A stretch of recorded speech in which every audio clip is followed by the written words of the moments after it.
Alrighty, good afternoon and welcome to the Skill Up Show. It is 1 p.m. that time on Monday afternoon where we dive into real parenting issues, sharing strategies, tools, and definitely nuggets that you can apply in your parenting. Dear parents, it is important that you as a parent are skilled.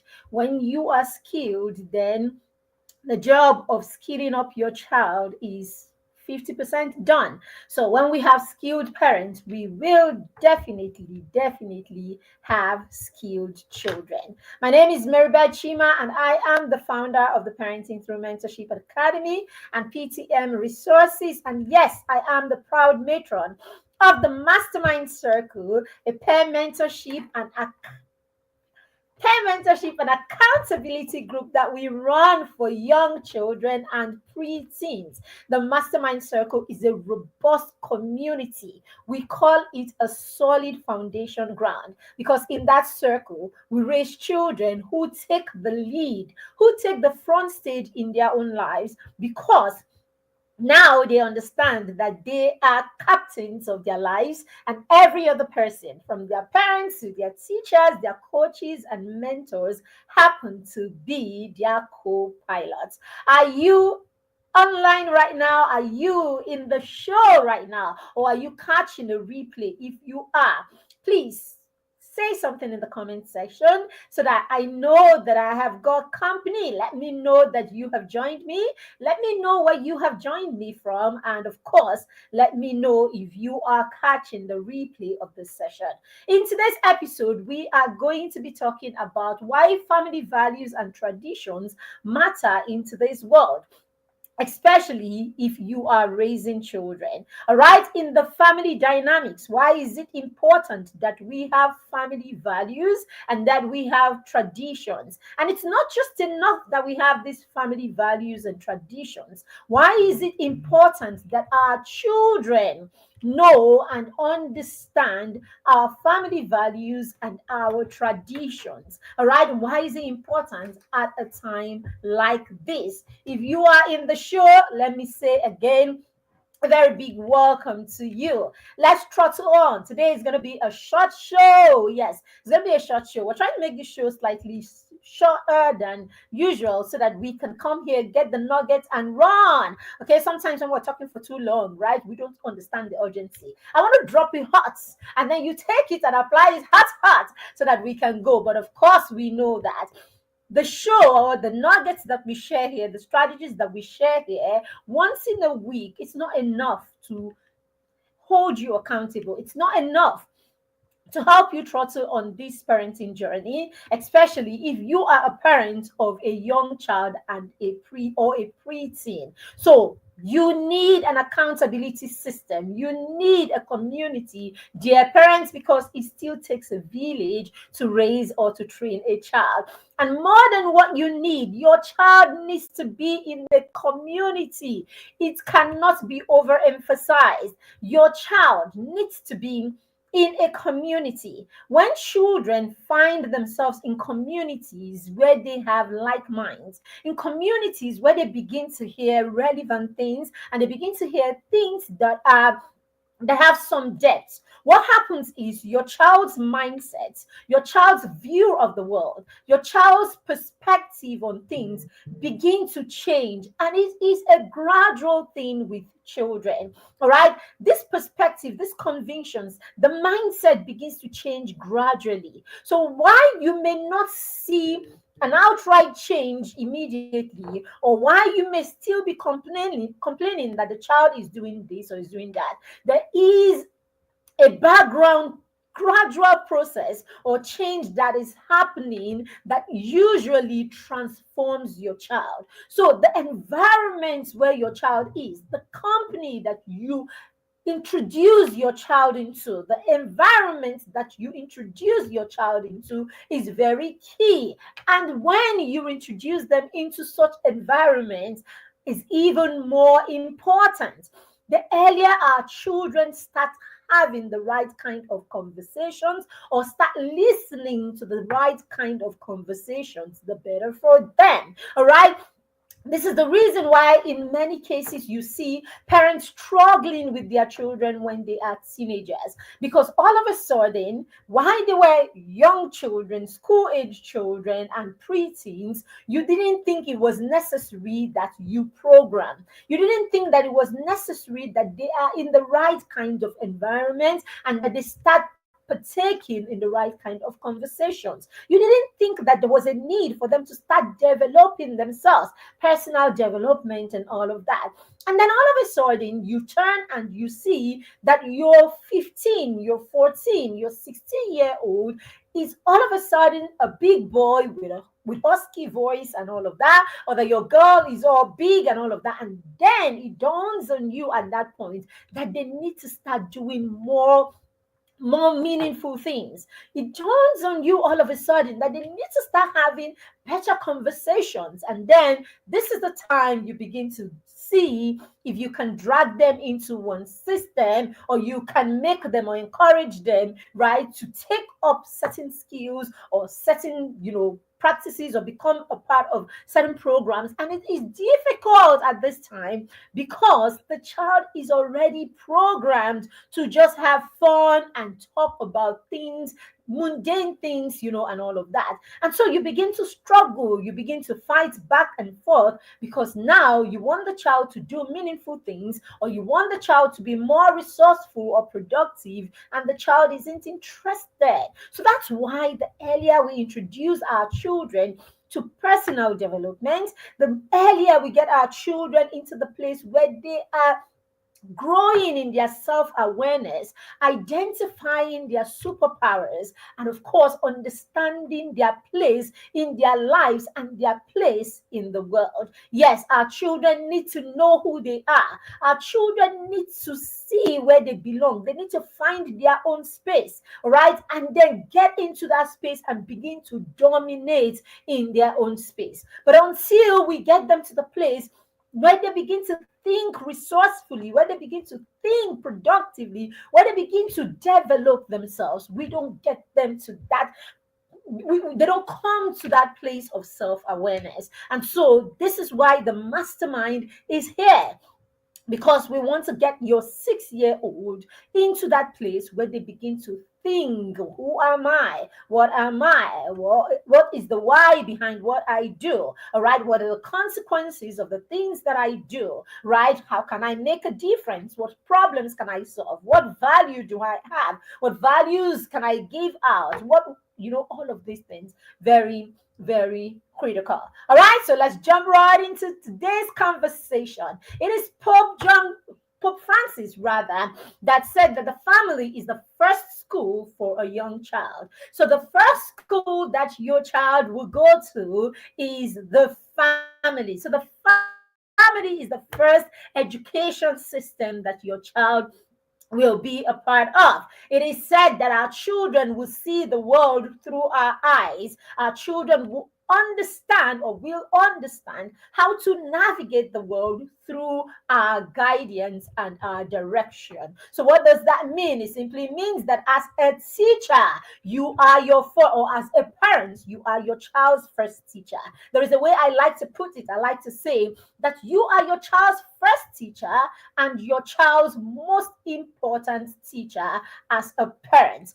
The earlier you know this, the better for you and for all of us. The better for you, the better for the child, and of course, for all of us. So we need to understand. Oh my goodness, Facebook every time is like that. All right, so Facebook was only showing me to me. Okay, so I was the only one that could see this post. Okay, we just made some adjustment there. So if you are on Facebook, all right, why don't you tag a friend? All right, at this juncture, if you're on Facebook, why don't you go ahead and tag a friend who needs to be here right now? If you are on YouTube, why don't you share a link with a loved one, with a friend, so that they can be a part of the conversation? All right, especially if these people are parents of young children and parents of preteens. All right, this show is for you, this show is for them. All right, let's have a conversation. Let's skill up. Let's skill up, parents. Let's skill up so that we can be of advantage to our children. All right, just doing a little housekeeping here. If you just take the 1 minute also, or 30 seconds also, to invite a friend or tag a friend right now before we throttle on. I started by saying that according to Pope Francis, the family is your child's first school, which automatically makes you their first teacher. And I went on to add that you are their first teacher and their most important teacher. So know this so that you can position yourself to be an advantage to your child. All right, if we are here and you are on the page with me, then let's roll. I think I got that sorted. All right, so you are your child's most important teacher. You are your child's first teacher.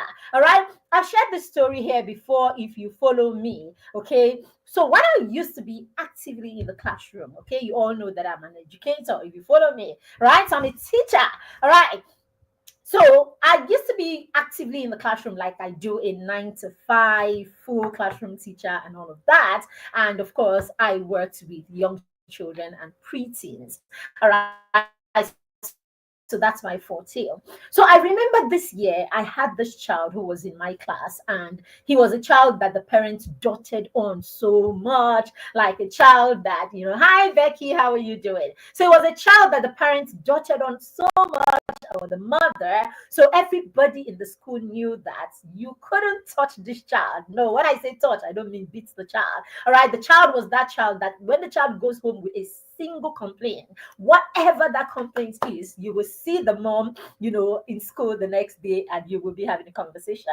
So the child was in my class at the time, and it was, there was that season where it was one thing after the other. So I remember this day the mother had come to school, and it was something that a classmate did, and all of that. So it was usually that a classmate did something, someone said something, something happened in the playground, and all of that. So the parents came in, and of course, I'm the class teacher. So every time the parent is around, it means that you would be invited. So I was there again, and we had finished having the conversation, and the parents left. And my head of school turned to me, okay, and said to me, "It's okay, Miss Mary Van. All right, just look at it this way, as the sacrifice that you need to make for this child in this school year." And she said something really very profound. She said, "This child is going to have, you are going to have this child for 1 year, meaning you are only going to be able to impact this child in 1 year. But you see, this parent is going to have this child for the rest of their life. So whatever the parent does today, however the parent chooses to guide this child, whatever traditions or standards or values that the parent chooses to uphold, the parent is going to live with it forever. You would just have this child for just a year. So give the child everything that you can give the child, right?" So she was talking to the parents. I mean, she was talking to the teacher in me at the time, but it was the parents in me that heard what she was saying, because it dawned on me, last, after everything, right? You are the child's biggest teacher. You are the one who is going to be there for the longest. So, meaning you are the one who has the advantage of being able, to be the person who mentions most of what the child knows for the first time. You are the one, okay, about the Lord first mention. You are the one who will have the opportunity to repeat this thing over and over again. You are the one who has the opportunity to reinforce this over and over again. You are the one who is going to be present when the child transitions from one phase to the next phase of their lives, so that you can move whatever it is you're doing with the child, you can raise the bar and you can up the game, every time. So you need to understand this role. We need to understand this role that we play in the life of our children, and position ourselves in Gidigba. Like, we need to position ourselves, right, knowing that, right, we are the biggest influence. We should be the biggest influence in the lives of our children. So it is very critical that we start thinking this way. We want to position ourselves as advantage to our children, right? In a way that even God will be proud of us, and even God will say, I know that because, Mary Beth, I know that because ABC is the child, or is the father, or is the mother of this child is going to go the right way. Just the way God was so confident. He was so confident about Abraham, right? He was confident in Abraham, about Abraham in Genesis chapter 18, 19. And he said that I know that Abraham would teach these things to his children. All right. That's why the scripture says we should teach these things to our children. Teach it in the daytime. Teach it when we wake up from bed, we should teach it when we walk on the street and all of that. And what am I talking about? What are we teaching to our children? We are teaching our children about our convictions. We are teaching our children about our faith. We are teaching our children about our mindsets. We're teaching our children about our ideologies. We are passing down what it is that we are about. We are passing down what it is that we believe. We're passing down what it is that we are convinced about. We're passing out what it is that forms how our minds work and how we reason out the things on earth. We are passing down all of this to our children. Now, when we bring all of this together, our beliefs, our ideologies, our mindsets, and all of that, when we put all of this together, what we're passing down to our children are our values. So this is what your values are. So as a parent, when you hear people say your values, and you're trying to think, what are my values? Your values are the culture. Your values are the belief system that you have. Your values are the belief systems that you have, the mindset, what you're convinced about, how you're convinced that things should be, how things should go. Everything, put all of it together. Put all of it together and pass it down to your children. This is your values, or these are what we refer to as your values. Now, a lot of times it's not as if we don't have values. A lot of times it's not as if we're not good people. It's not like we're not good people. It's not like we don't have values. It's not like we don't even talk about these things, or we don't say these things in our home. What we have realized is we have parents who know what they should do. Who know what they want. We have parents who know what it is that they stand for, but we do not have parents who are able to put this together and create something out of it that they can deliver, create something out of it that they can pass down, that they can transfer, that can become a legacy to their children. We do not know how to turn the things that we know, turn the things that we believe, turn the things that we're convinced about. We don't know how to turn them into a curriculum so that we can pass our children through the curriculum. Because it is said, if you want to change a person, or if you want to teach a person, you want to transform a person, then create a curriculum and pass them through. And the thing about curriculums, when you create a curriculum or curricula, all right? So that's the plural, right? So when you create a curriculum, the thing about it is you are able to replicate, you are able to create prodigies because you have a curriculum, all right? That's why you need a curriculum, meaning you're able to pass child 1, you're able to pass child 2, child 3, child 4, you're able to pass everyone in your family using that curriculum. So you see, as a result of it, you are able to create something that becomes a tradition in your home because you have a document, or you have a standard that you have put together, and you are able to replicate it again and again. So as I said, it's not because we don't have good things that that we're about. It's not because in families we don't have values. All right, we are Africans. We pride ourselves as people who have values because we have those few things scattered up and down the place that we believe is what is right. All right, we believe that we should dress a certain way. We believe that people should talk a certain way. We believe that children should show respect, all right, to adults. We believe certain things. But the thing is, these things are scattered all over the place. All right. As someone from a particular, a tribe, there's certain beliefs or cultural beliefs that you have. But as I said, these things are scattered all over the place, and we're not able to bring them together to create something tangible that can be replicated over and over again. So we're not able to build a curriculum out of it. We're not able to build a curriculum out of it, and so we are unable to transfer, and we're unable to create prodigies, right? Little mini us, people who think like us, people like us, and all of that.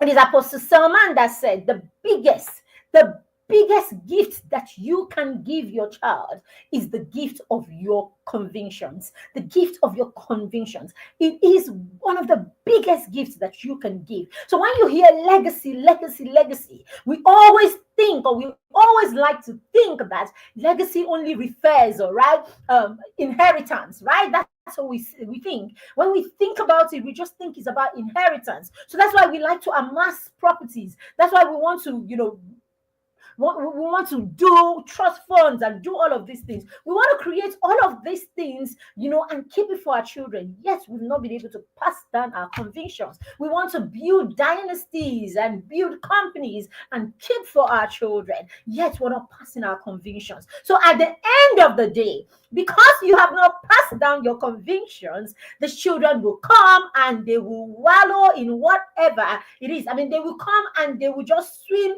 in whatever it is that you have created, all right? And then by the time they are done using it up, nothing is left because you didn't pass the principles behind what you have done. You didn't pass the things that you have believed in, the principles upon which you have walked and you have created this legacy. You didn't pass the things that you have believed in for the longest time. You were not able to pass these things down. You weren't able to pass down the processes, your thought process, your belief process, how you create, how you curated and what it is that you have from the beginning, from scratch, and all of that. It is a combination of all of these things: your belief systems, your principles, your ideology, your business sense, all of it comes together. So that's what I could draw from, listening to Apostle Salmon that day. I was listening to him and I could just see it made so much sense, right? It made so much sense. In fact, he said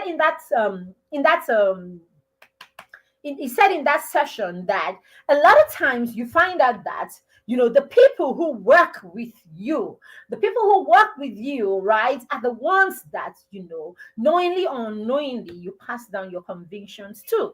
Your children are the ones always chilling at home. Our children are the ones who are always chilling at home. So at what point, right? At what point is it when we come home briefly, or when we come home at the end of the day tired, and all the questions we're asking is, how was school today? School was fine. Okay, for some of us who will go the extra length, we go, what happened in school? Oh, I did this, I did that, and that's about it. At what point will you pass your beliefs? Will you pass your convictions while you are lying down, while you are walking on the streets, while you are asleep? When will you pass this down to your children? So these are the issues, okay? And this is why our family values and the traditions that we create, the traditions that we put together as a family. This is why it is critical, all right, that we have these traditions and that we are seeking ways to pass them down to our children. There are so many other examples, all right, that has pointed us, if we will pay attention.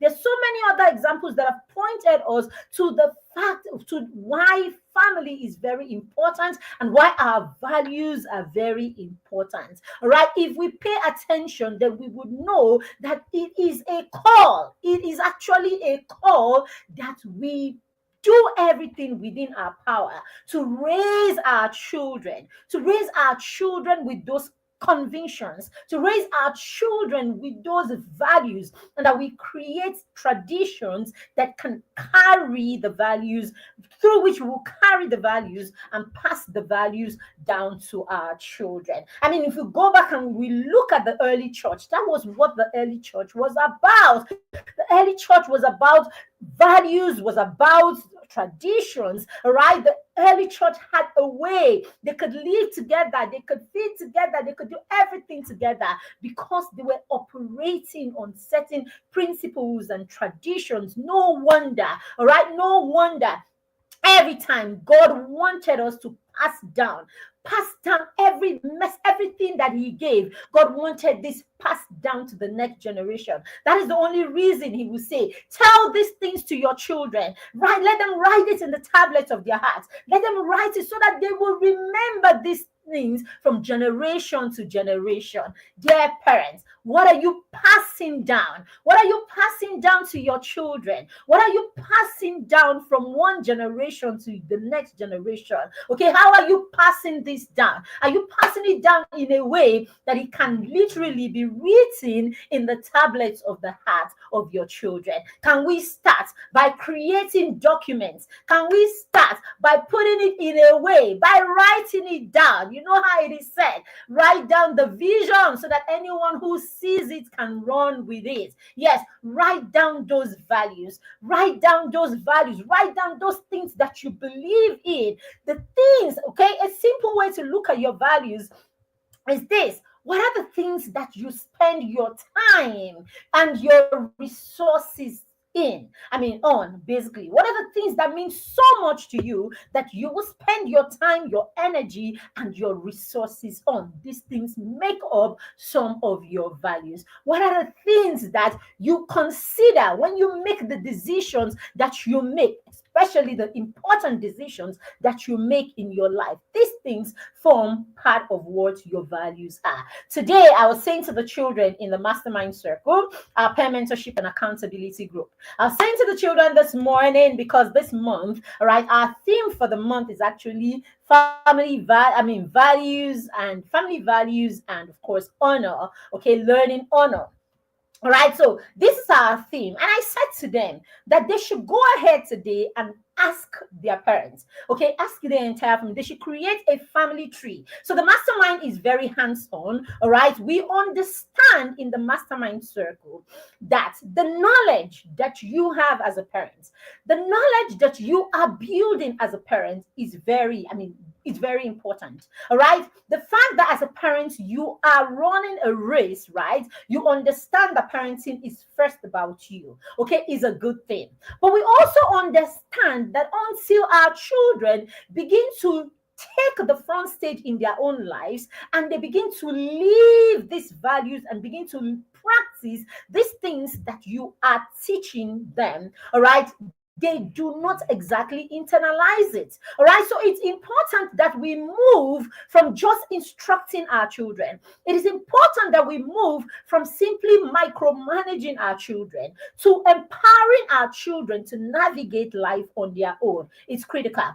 And then, more than that, it is important that our children are in the company of people who share similar values. They are in the company of people who think the way that they think. Because if all you do is leave your child to be a part of the circular world that they have in school, the neighbors, and all of that, what it means is your child is likely going to be listening to some kind of conversations that are very, very mundane, very superficial, and all of that, and does not promote personal development and does not promote the what you call it doesn't encourage them to begin to seek their purpose and to be more. It doesn't encourage them in many cases to tap in and see the extras that they have and then harness those extras. All right, so that's why we say put them in communities where the conversations are beginning to have depth. Put them in communities where personal development is becoming a thing.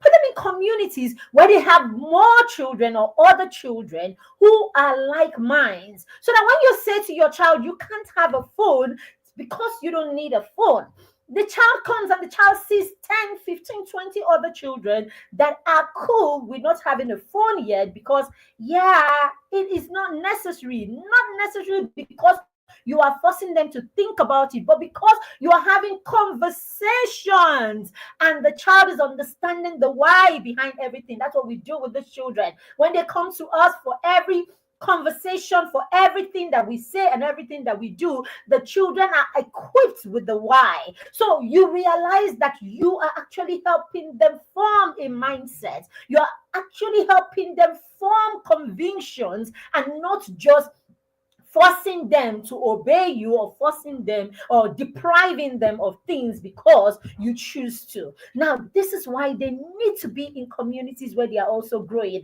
And then there is the place of how early this is happening. I said that at the beginning of this call, right? When children are introduced to personal development, they are introduced to meaningful conversations, they are introduced to leading or taking the front stage of their lives, they are introduced to setting goals and working towards achieving those goals. They are introduced to taking initiative and trying and failing early in life. What happens is gradually behind the scene, a lot is beginning to change. It's a gradual process. Programming is happening gradually. By the time your child begins the journey at 6, when the child is 10, the child would have built resilience, the child would have built, so much skills, right? So much soft skills, silent skills, accompaniment skills that by the time your child is a teenager, there are certain conversations or certain, pushbacks that will not happen in your child. Why? Because the child has been programmed to think, to speak, to act, and to believe a certain way for the last 3, 4, 5 years of their lives.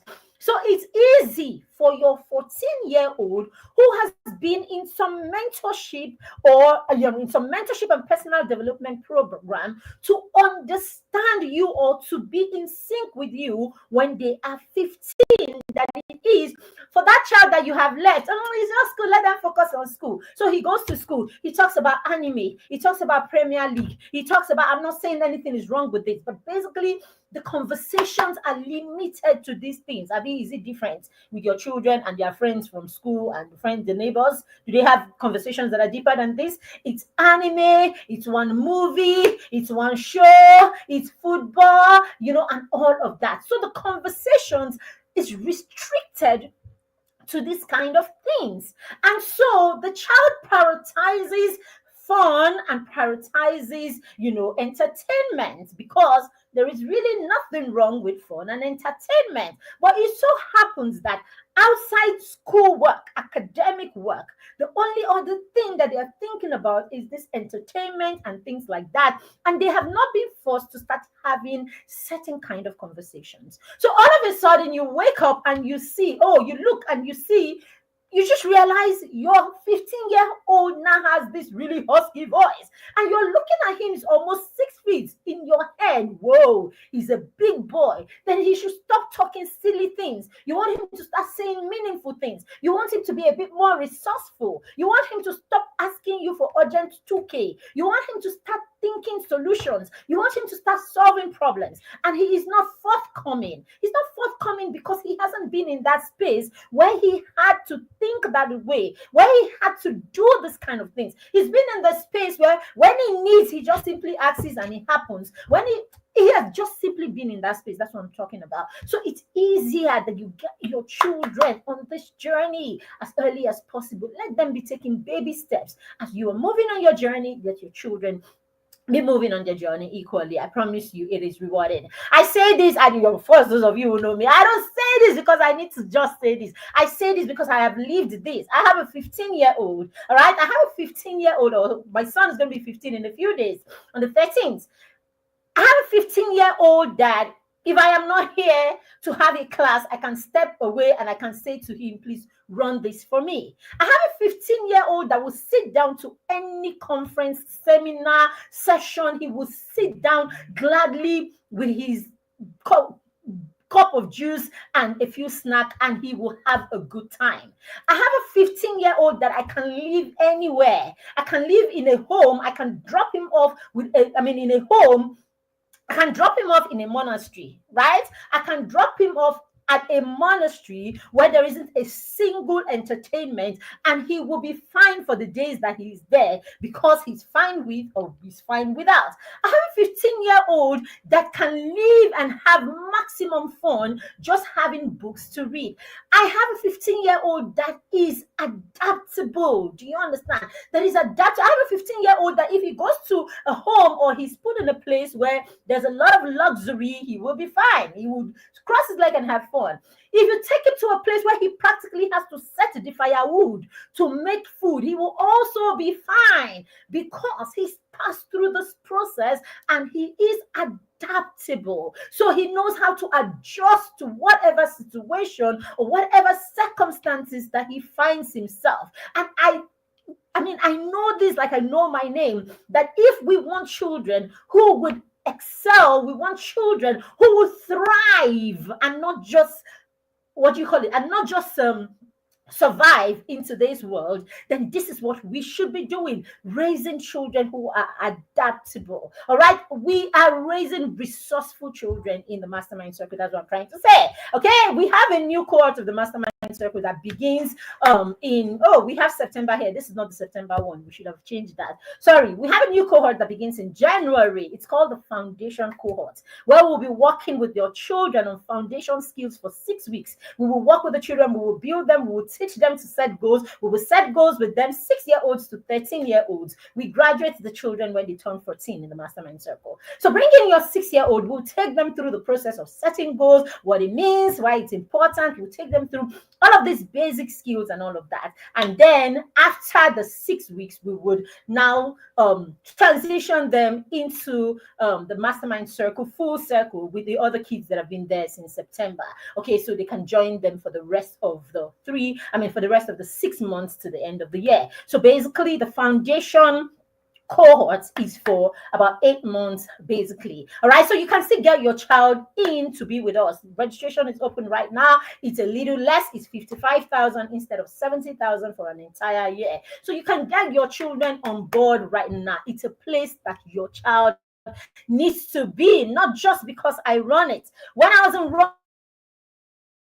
in the master, my children are in the mastermind, yet my children still have other coaches, okay, and other programs that they are in. Why? Because I understand that my little space, what I and my husband know, is not enough to raise global giants. So no, I want to gift them the gift of perspective.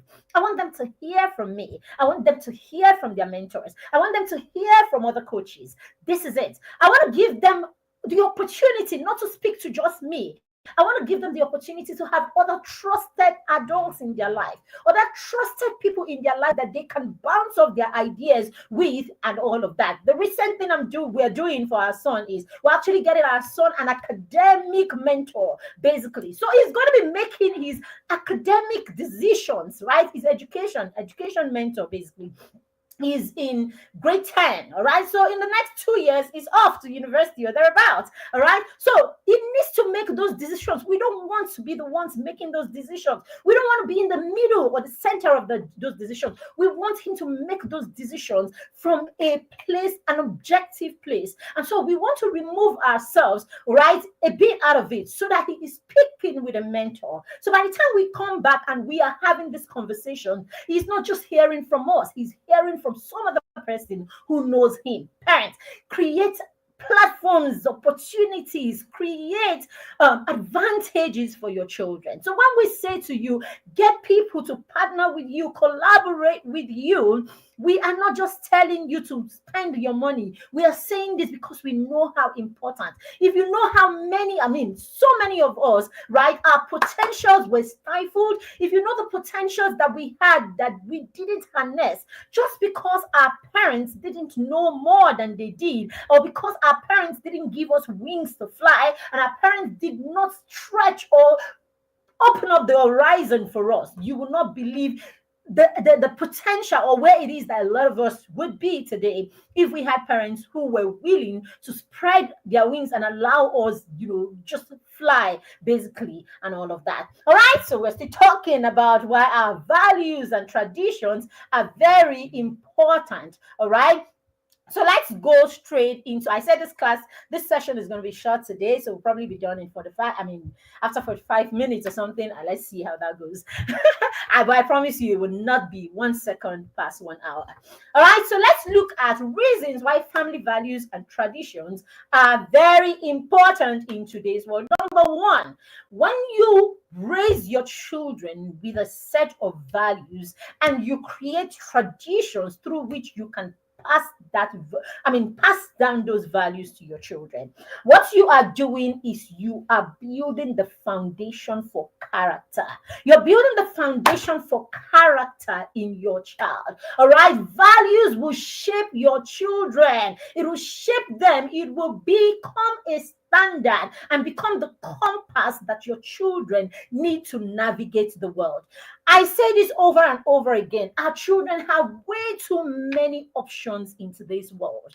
There are so many distractions, too many options. If you don't understand or you don't see what I'm talking about, just simply think about your child with a remote control in their hands. All right, think of your 12-year-old with a remote control in their hand. Do you know how many options are available to that child? Just holding that small gadgets, right? Just with that little tool, do you know how many options? Do you know that that child has as many as 1,000 options just holding that thing? Meaning, if you're a person that is a tech enthusiast, so it simply means that you probably have DSTV in that. Using that remote control, that child can access DSTV. How many channels do you have on DSTV? 100 and what? 200, 300 and what? The child can access all those musical channels. The child can. So the child has all of those options. So you see them flip. He has all those options. Now, apart from that, right on that same remote control, the child can choose to go to Netflix. How many options are there? Hundreds of options. The child can also decide, oh, I don't want to do Netflix. I want to go to YouTube. The options on YouTube are endless. So with just that gadget, these are the things. The child has all of this. And you would think it's as simple as, for the child, he just knows that. No, that's why they are constantly moving from one channel to the other. That is the state of their mind. I tell you. All right, someone said, what will it entail to put my young children in your mentor? Okay, we'll talk about that. But if you see the information scrolling right now, even though that information is not completely correct. So let me see if I can change that information. All right, so what it takes basically is to book a slot for them right now if you want to. So you can book a slot with 5,000 naira and then get the slot for the child, right? And then you pay up between now and the end of January. All right, we're going to start somewhere. All right, but as soon as you pay off, the child can join the cohort in January. So from now to then, and the full fee is 55,000 naira. Basically. All right, so that's what it takes to actually join the program, right?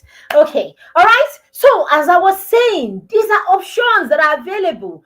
So every time you see your child flipping up and down the place, that's the state of their mind. They can't settle for one thing because the options are too many everywhere. That's how it is. Apart from that, the distractions are also huge. So that's why you see him. He's with that remote control by his side. All right. Some of them by the side is a phone. The other side is an iPad. Okay. There's a phone. There's an iPad. There's a bus system where you can listen to music.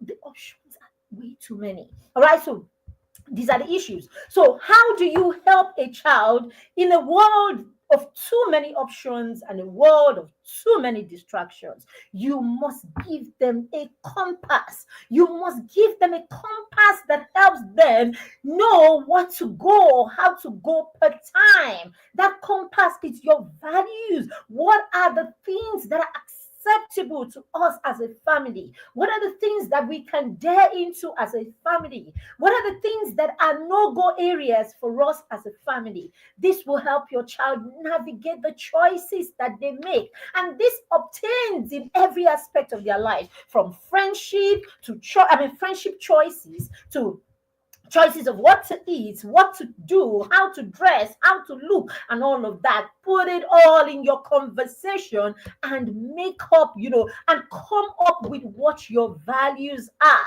So the child knows what to look to before they make decisions. And that's what the values do for them. All right, that's what it does for them. Okay, I need to make up my mind whether to hang out, all right, to actually, this is your child in the university and he has a chance to travel with a friend for a party or travel out of town or something. And the child just simply needs to do this. Okay, what does my value say? And then he puts his value right there and he makes his decision based on what these values say. What you have done is you have practically saved that child, right? You have practically conserved their energy, their strength, and you have saved them, because now they do not need to consider 1,000 options. They do not need to be weary trying to figure out what to do. There is a standard that helps them decide what is right or what is wrong. That helps them decide what is ideal or what is not, based on what it is that has been agreed on. And the earlier this becomes a part of them, all right? When you introduce this, your child grew up from day one. This is the programming that we have values, we have standards, right? This is how we do the things that we do in our home. This is the tradition that obtains in our home. This is what we do. And so at 2, this obtained. At 4, this obtained. At 6, at 8, 10, 12, 16. So it's easier for the child who only heard when they were going to school. Remember the child of who you are. Oh. Don't do the things that I will not do. Oh. If you this, if you that, if you this. Threats, basically. It's easier for the child who left home only with threats to actually fall, by the way. It's easier for that child to get confused. It's easier for that child to go astray than it is for the one who's heard, who knows, who understands the why, and has done this for 10 whole years, 12 years, 16 years of their lives. That's what we are talking about. This is the place, or this is why our values and the traditions are very important. All right, it strengthens family bond. Yes, it strengthens our family bond. Okay, when we have this. So I was just having a conversation with my husband this morning, and he has to be at work. He has to be out of town, for work at a particular time. Now, while he was doing that, he was actually, we were having a conversation, and he was saying, okay, so our son's birthday is on the 13th of December, and then he has to be at work there's something he has to go for, right? Work related, that is for the 11th. Now he has 2 options: to either go, 2 days before the 11th, so that he's done, right, by the 11th, and then so that he's done with what he has to do. So he can come in and do other things that he has to do before what he has on the 11th or so. Yes, on the 11th. Or he can come in on the 10th, do what he has to do on the 11th, and then take 12, 13th, and 12 and 13th, to finish up what it is. So he can come 2 days earlier or stay 2 days later. And it was just simple. Making that decision was really simple, because we have a tradition that, except it is absolutely, totally, and completely impossible, we will be there for each other's birthday, for everyone's birthday. So birthdays are a thing in our home. So except the child is in a boarding school where there is no way, or you have to be somewhere where there are no other options. All right, but he has 2 options, and of course it is easy to just pick one, right? Because there is a standard that makes it easy for him to pick one, and that is the father of the home that really doesn't have to bow to anything.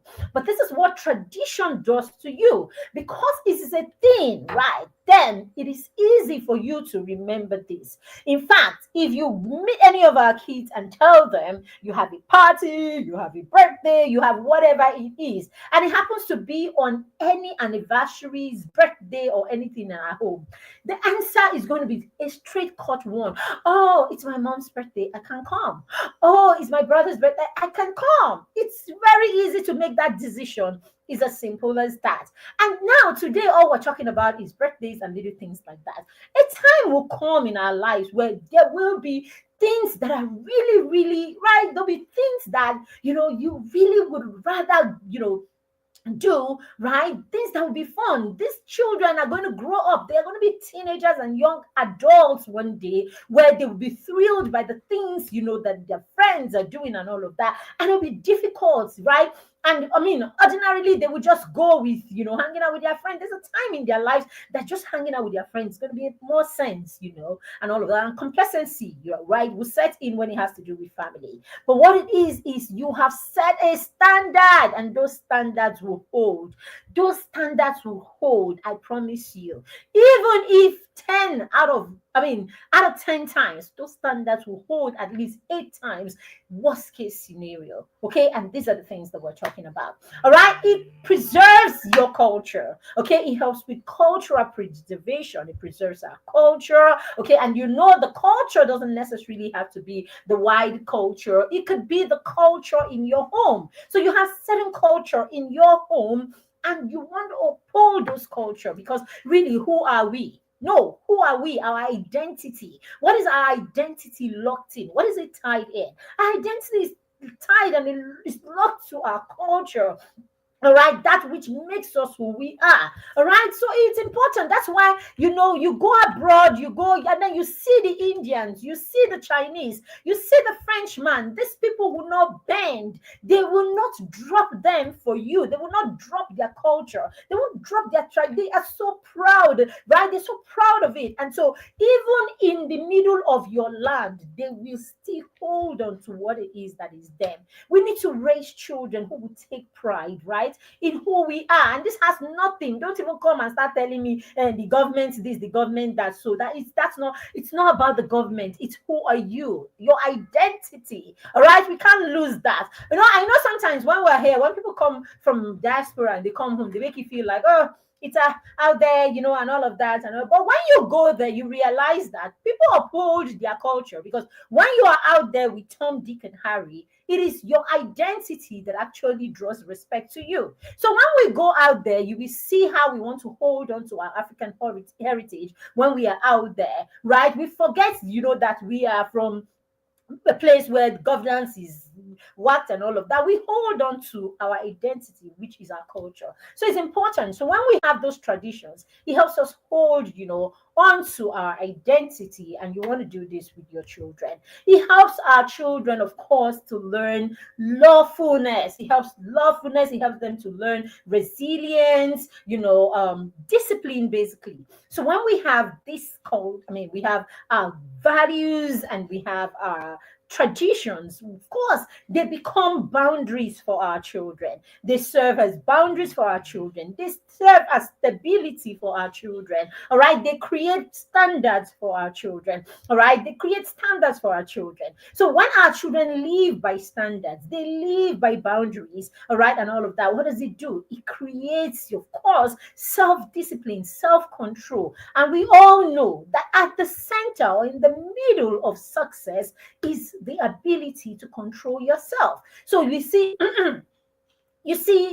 great men who have fallen, great men who have, who have lost everything just because they didn't have self-control. And when I say men, I mean both men and women, because of lack of self-control and discipline. So when you teach your children your values and you uphold those traditions, you're teaching them the place of boundaries, you're teaching them, right, the place of, self-control and all of that. All right, I'm going to share one last one. Okay, I have many more, but let's share one last one, and that is leadership. Okay, he helps them develop leadership. Kids raised with values often grow into responsible and influential adults. Yes, all right. So when we raise children with values, you raise children who can stand up for their beliefs. You raise children who are bold about their convictions. You raise children who can stand up anywhere and defend what they stand for or what they believe in. This is what the world is looking for. I tell the children, my children, I tell the children in the mastermind every now and then, don't even kid yourself. Your friends and your classmates, your peers, they are looking for that bold boy. They are looking for that bold girl that when they speak, they sound like they know what they are saying. That is why that bully in your class who doesn't necessarily have to be the smartest girl or the smartest boy in the class. That one that seems to say nonsense with confidence is the one that the majority of the people in the class are hovering around, because quietly or silently, okay, people who are not very bold are looking for that one person who is bold enough for them to follow. So we are constantly looking for someone to lead us. And a lot of times, even when that person is talking nonsense, but he's talking nonsense with confidence, we tend to follow them. All right. So why wouldn't we raise our children to understand their why? Why wouldn't we raise our children to be bold with sense? Why won't we raise children who have sense, who are bold, so that we have more people following them, because now they are influential, because now they are responsible. So why don't we raise more responsible children who are influential? I say this to our son all the time. Those of you who do the right thing, those of you who are making the right choices, why are you quiet? Why are you the ones who are not making noise? Do the right thing and be bold about it. It is not the time for you to be quiet. The world is for, the world, the people who take on the world are the people who are bold, right? So you have to be bold and loud, but let that boldness and loud come with you making sense. Don't come and be bold and loud talking nonsense. Be bold and loud with confidence, speaking and talking about what you know, speaking and talking about what makes sense. Be bold and loud with knowledge. Be bold and loud with kindness. Be bold and loud with impact. Be bold and loud with resources. Be bold and loud with solutions. Be bold and loud with value. So we need to raise children who are valuable, and then they are bold and loud. Okay, you know how the scripture says that we cannot light, you can't light a candle and put it under a butcher,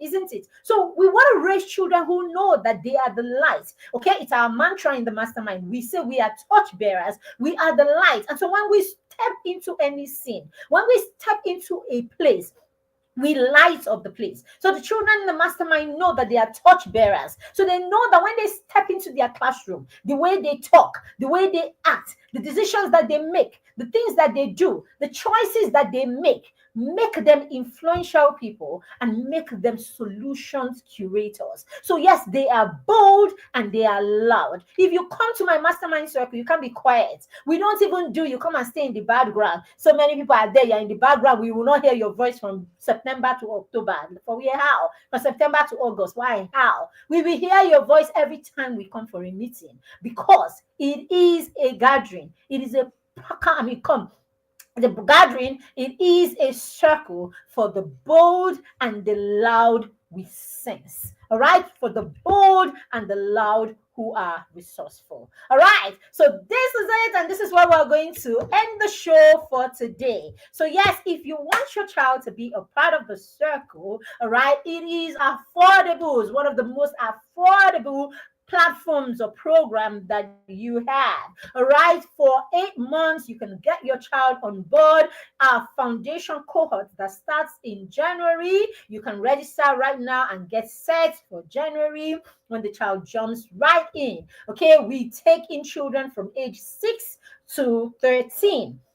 all right, or 14, all right. But if your child comes in at 14, it means that the child can only be with us for a few months. So that's why we like to say, let them come in at 13, all right, so that they can stay with us an entire cohort and they can learn and take, all the transformation for an entire year. So yes, we'll take in your 14-year-old, okay, if they come in to be with us for this cohort, okay. So we take in kids between ages 6 and 14, and after 14, we graduate them, hitting our chest, knowing that we have raised a resourceful teenager. Can you see? I'm not even saying it with fear, because I know that when you pass through our system, like really pass through our system, not just come in, peep in the system, and then run away because you are shouting, I cannot, the time is the time, and all of that. When you come in and you stay in the system and you allow the system transform you, okay, and then you support the child through that transformation, I promise you the transformation is loud. We have children who have been in the circle for 3 years. When you come in, you will spot the difference, all right, with the kids who have been in the circle for 3 years. Transformation, growth is a gradual process. It happens, but it may not pop at you immediately, but it's definitely happening, and it always pays off. Thank you again for joining me. All right, we also have an end of year bonus, right? We have an end of year book bundle that is out. So we have the holiday book bundle for the year. So you can get any one of our books, right? We have 3 bundles for our Stories for Champions series, our Skill Up series, and then, of course, all of our books together. All right. And you can get them. The Stories for Champions series has 4 books in that collection. You can get them for 16,000. And then the Skill Up series, 4 books. You can get them for 16,000. And then we have all of our books plus my 2 parenting books. All right. 10 books. And you can get them for 35,000 instead of 39,000. All right. So you can have you can get all of these books by sending us a message using the information on your screen right now. So you can screen grab that. Now, if you get a single copy or multiple copies of our books, you get 3 amazing bonuses that we have this holiday for your children. All right. So we have a workshop. We have a vision workshop where we take children through the process of goal setting, visioning, and all of that. We do that with the children, visioning, and then we have lectures, and a beautiful and robust session that we have. All right. It's usually for just the mastermind children, but we take in other people who want to join. So all you need to do, if you're not in the mastermind, is buy 1 or multiple copies of our books, and then you can have your 7 to 14-year-old join us for the vision workshop. Okay, it's a workshop. The children will set goals, will create plans for their goals, will create vision boards, will learn about the why. They will also learn how to visualize what it is that they want to see in their lives, basically, and then they can set goals for academic and for other areas that they want to excel in, and then we'll give them strategies and give them ways that they can throttle with those goals, right, and how you can support them to achieve them. All right, so they can join us for the vision workshop. All you need to do, buy 1 or multiple copies of our books and you get access. You also get a 10 days guide for helping your child cultivate the love for reading. All right. So you have fun activities, 10 days activities that you can do with your young children to get them to start enjoying reading. And then lastly, you have 7 collection of my stories. I hope you know I'm a storyteller, lovely storyteller. All right. So you have 7 of my stories. Okay. Aunt Mary Bed's Tales by Moonlight. You have a collection of 7 of those stories, and you can use them this Christmas holiday to have lots of fun with your children, read the story. I mean, listen to the stories together, have conversations after the story, and all of that. So you can have a whole week, one story per night, just have fun with that. All of this, if you get one or multiple copies of our books, you can buy any of the bundles that we have. The books on their own are amazing. And then you get this bonuses worth about 25,000 naira for free. Eh? See how I have come to do Christmas for you. All right. So you can get these and then get this for the children and have a great time bonding with them this holiday. All right, so thank you. So you have the information on your screen. If you want to get the bundle and if you want to get your child into the mastermind circle, you also have the information that you need for this. Thank you very much for joining me today. I do not take it for granted. You got value from the session. Share with us what you're taking away and what you are going to do to get your family, about getting your family values and tradition together and stepping these down to your children. Thank you again. Have a blessed, fantastic rest of the day and a blessed week ahead. My name is Mirvet Shima, and yes, I am the mentor mom and the proud matron of the Mastermind Circle. I'm always excited to be a part of your parenting journey. Thank you for joining me and do have a lovely week ahead. Bye.